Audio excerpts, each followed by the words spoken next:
You could say that one of my goals as a channel is to turn more people from green bars into red bars.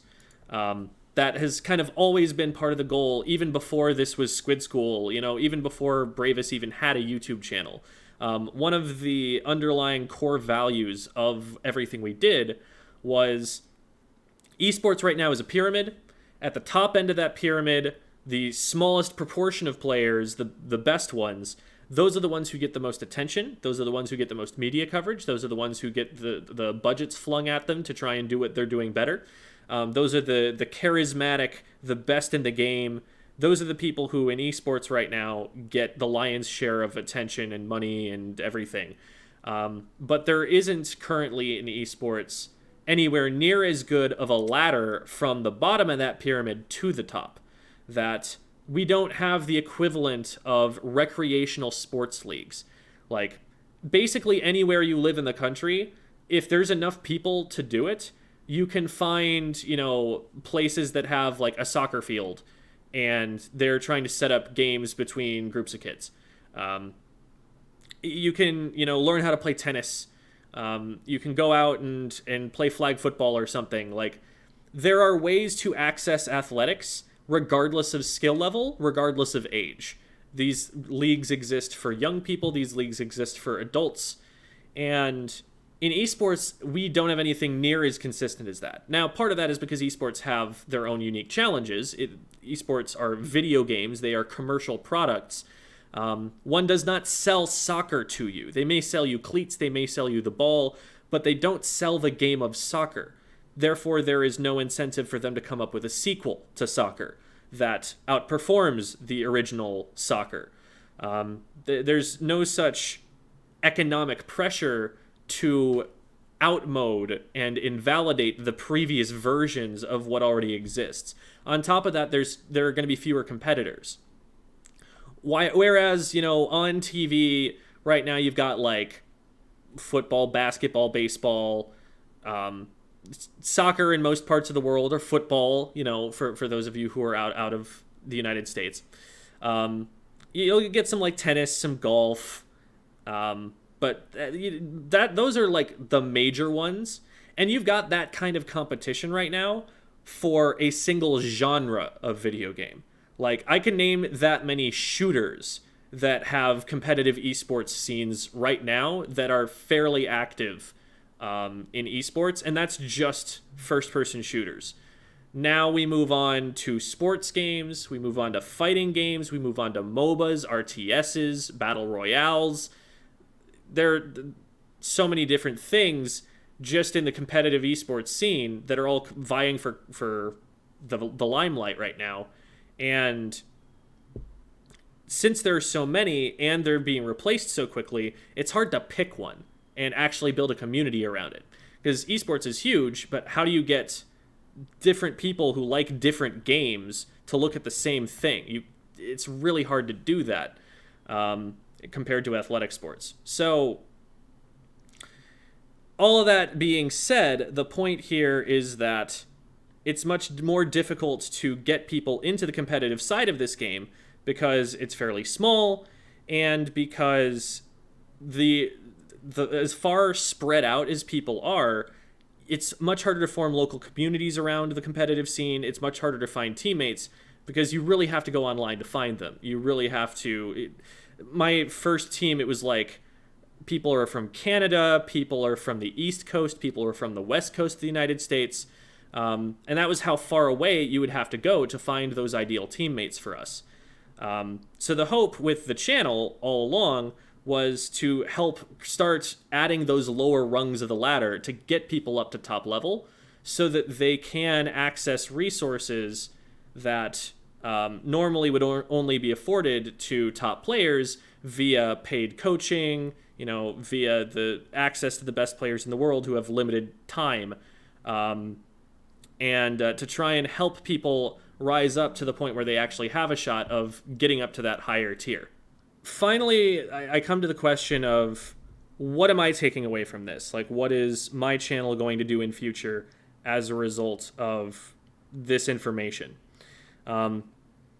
I kind of knew already that rising up through the ranks is going to be a very, like, the in-game ranks is a very interesting prospect for people.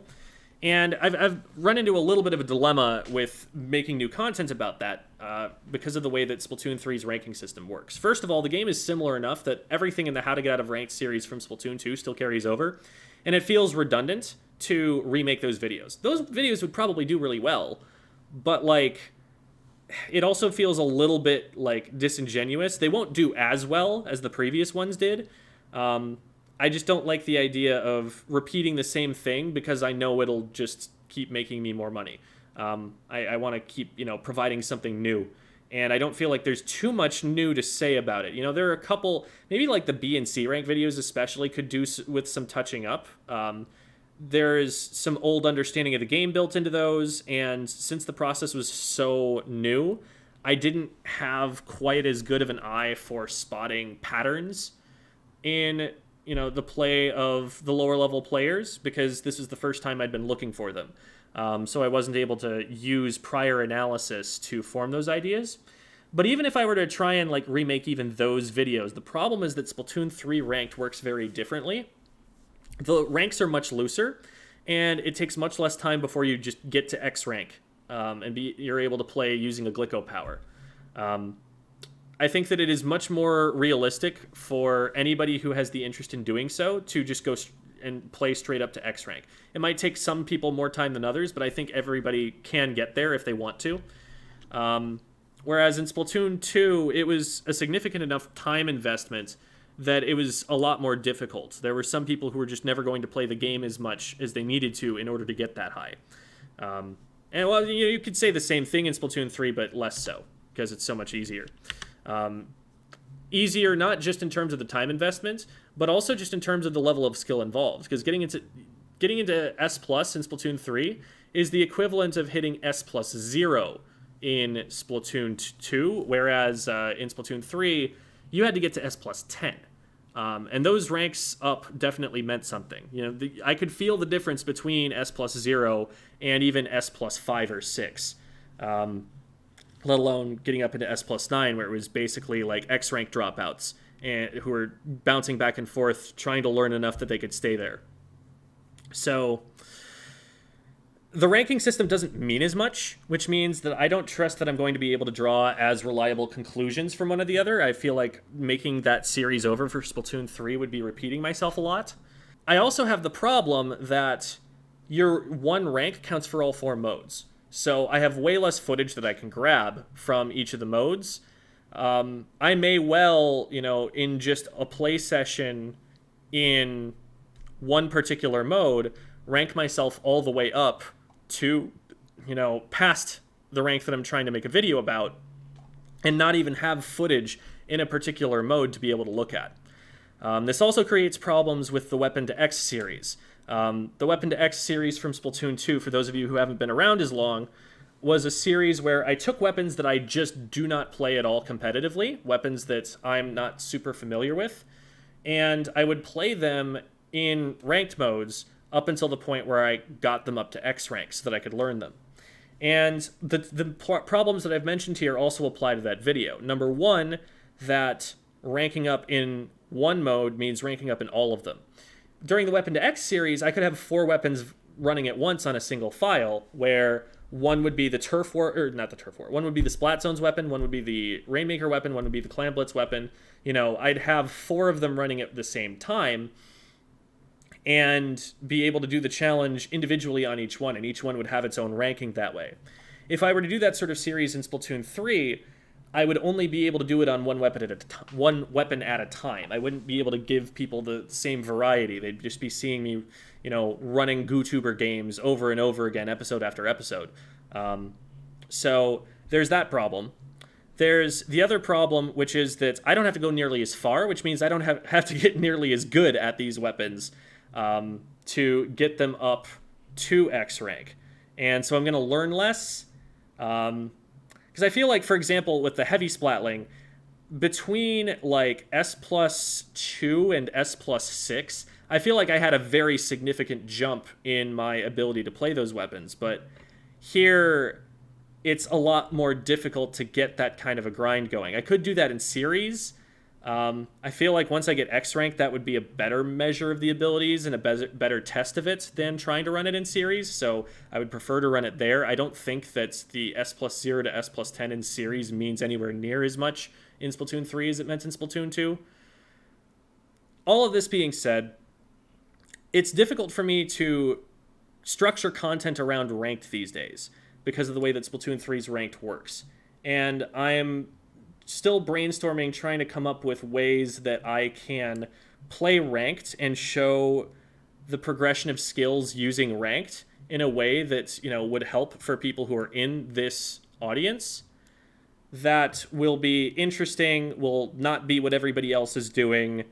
And that's been a struggle for me. And so I've been kind of avoiding trying to make series like that, specifically with that in mind. If I'm sure I'm going to get a billion different recommendations in the comments here, and maybe one or two of them will actually be pretty good. So maybe that'll, result in something here. But that's something that I've been considering for myself as a content creator. So that was a lot about this one little pie chart here. I'm going to, call things right there. Very open-ended. I'm not going to come to any super definite conclusions or anything, but wanted to kind of contextualize this data from, how I'm reading it. And share with you some thoughts about what the future might hold for us as a community and for my channel in particular.